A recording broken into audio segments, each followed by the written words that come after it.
Hi, I hope you're fine. My name is Maschaba from Limpopo. I'm half Venda and half Mupedi. So my mom is Pedi and her father was a traditional healer and she is a prophet. When I was 12, I started experiencing weird things. Mind you, my dad's family was apparently doing dark magic because they didn't like my mom and thought we were going to be like her. So they wanted us unalive by bewitching my mom and us. Luckily, we survived their attacks to this day. I started having this thing where I'd feel a certain heavy cold feeling. And then there's this time when I was 13 and I was studying. I used to enjoy studying till late, especially after midnight. And my mom would be awake at the same time, but she would be in her own room. So while I'm writing my homework, she would be in there doing her own thing. On this night, as I was studying, I saw a dark figure of a man wearing all black from head to toe. Oh my God. And the light started flickering. I thought maybe I was hallucinating until the figure began to teleport to different places in the house. So somebody's been planting some things in your house, all the way to the kitchen. And then the pots and the plates fell on the ground. I ran to my mom's room. I told her what was happening, and she told me to pray and nothing bad will happen to me.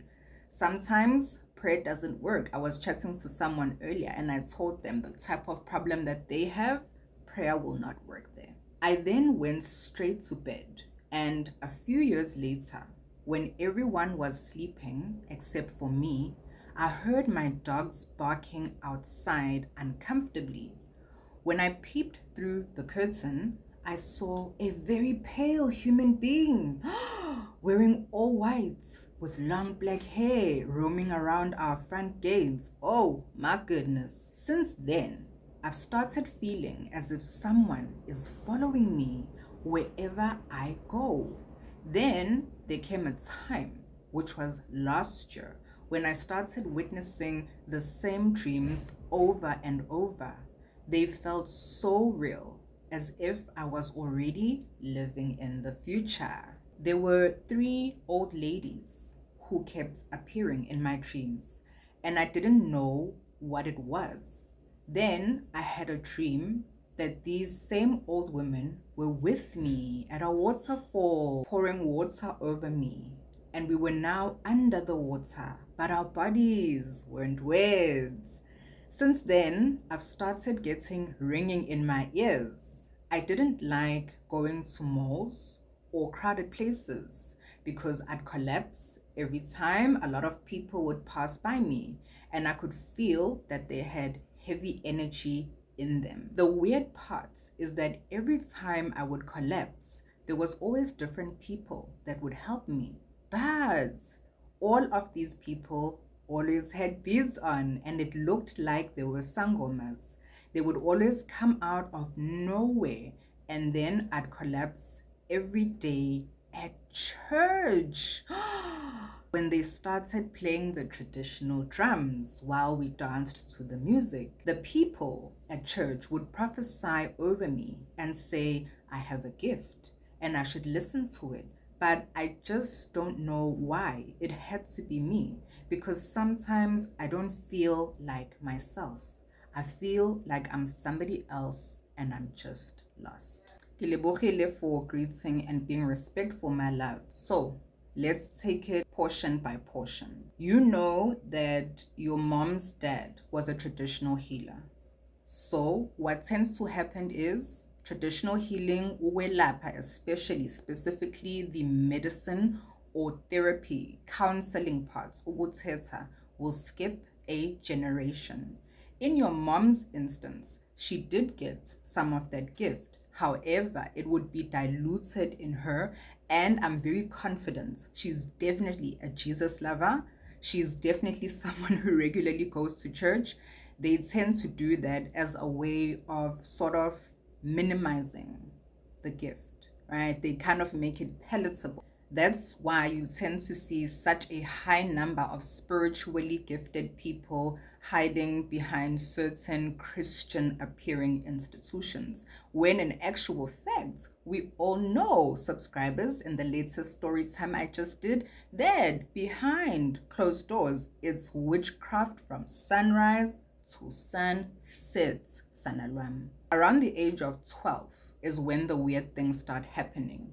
They'll usually start between the ages of 12 to 16. They can be triggered by a number of things. It's almost always puberty, and it's almost always you picking up on certain things that are happening in the house. You are starting to reach a level at which your third eye is active as someone who was born naturally with their third eye open. So now it is widening. So just out of interest, there are two types of bewitching that can happen in the instance that you're speaking of. You're saying that your dad's family bewitched your mom and you and your siblings because they didn't like her.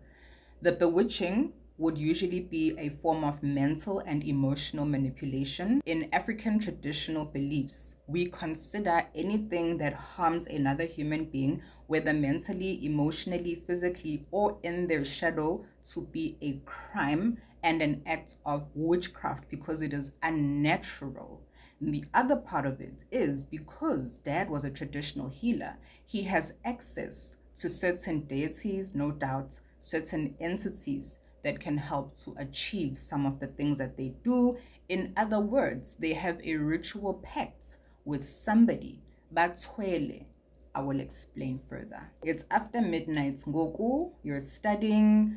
You see a dark figure of a man wearing all black from head to toe. Based on what that man is wearing, I can tell you which realm that man is from. And that is how I know that your dad's family has made a very dodgy deal with a very powerful somebody somewhere.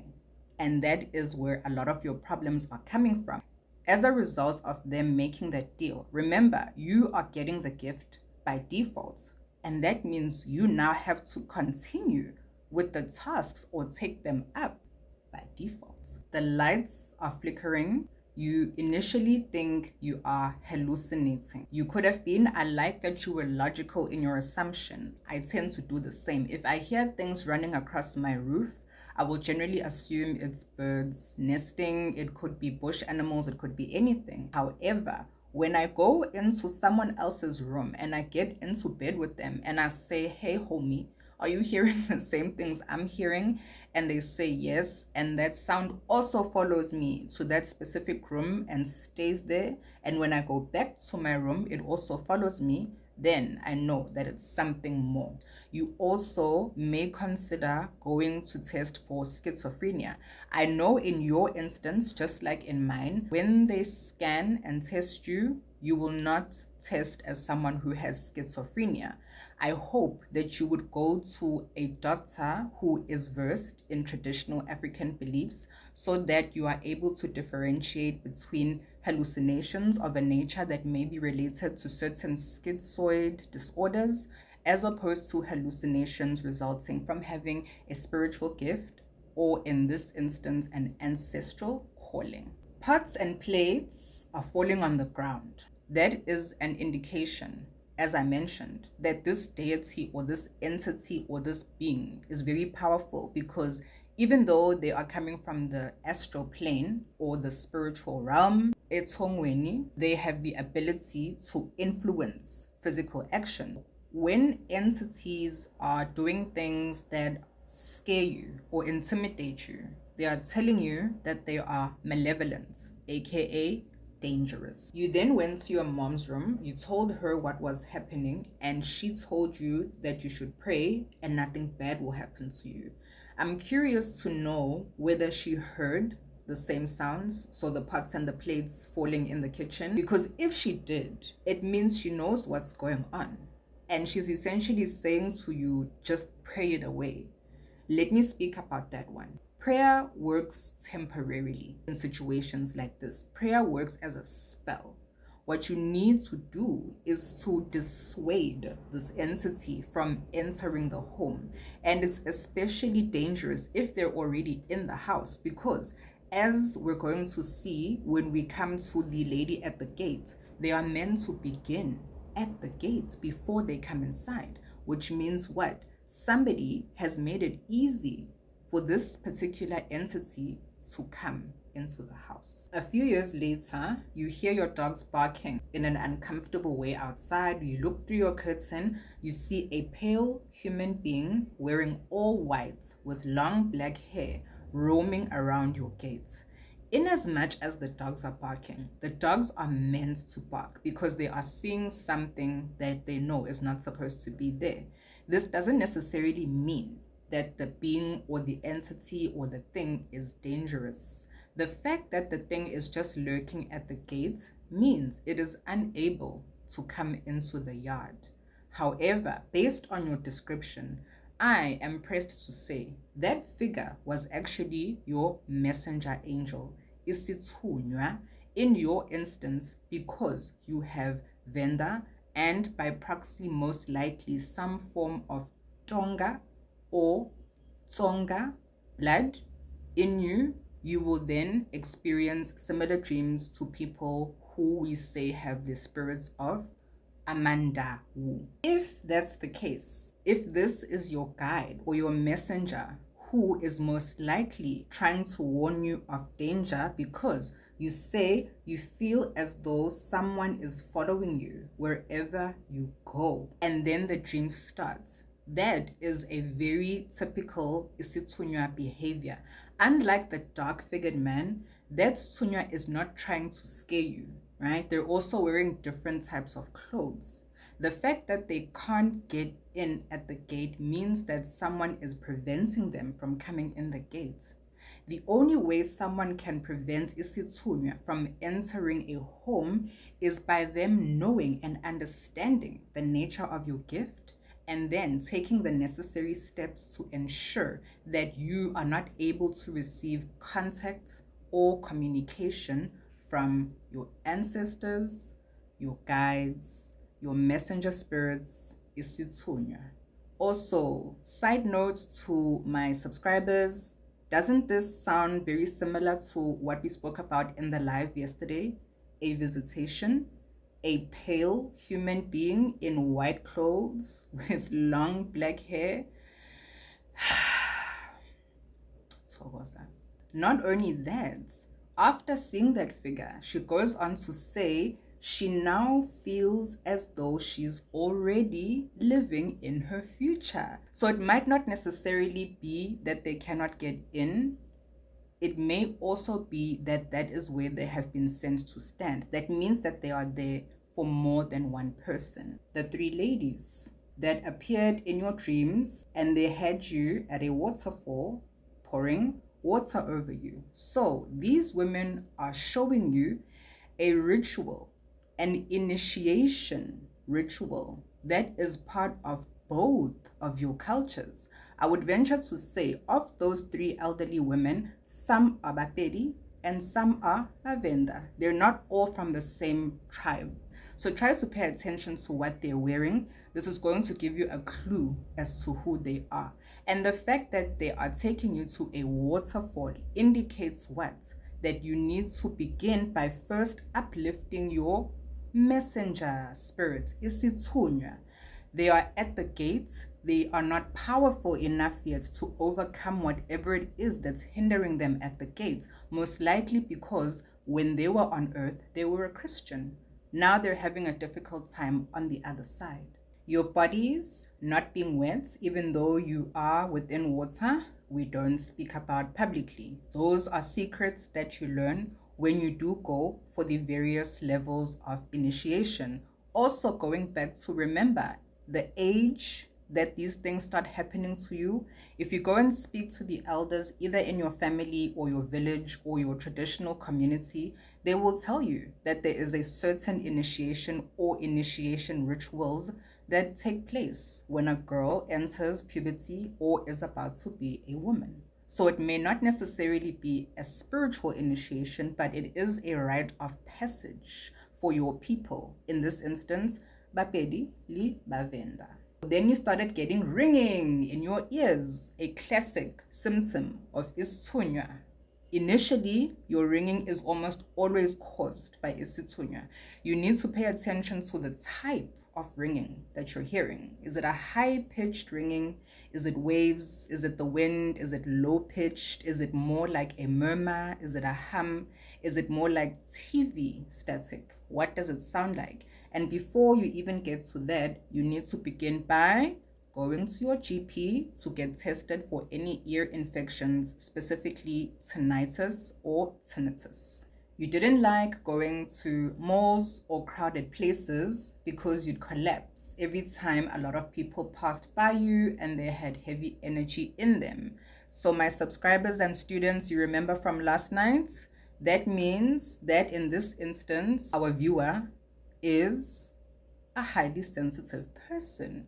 HSP stands for highly sensitive person. Not the same as an empath. Highly sensitive person, you're the type that is not able to go to the mall. When you go to the mall, you get headaches, nausea, it's too loud, it's too crowded, you feel heavy because you can feel everybody's thoughts. Yes!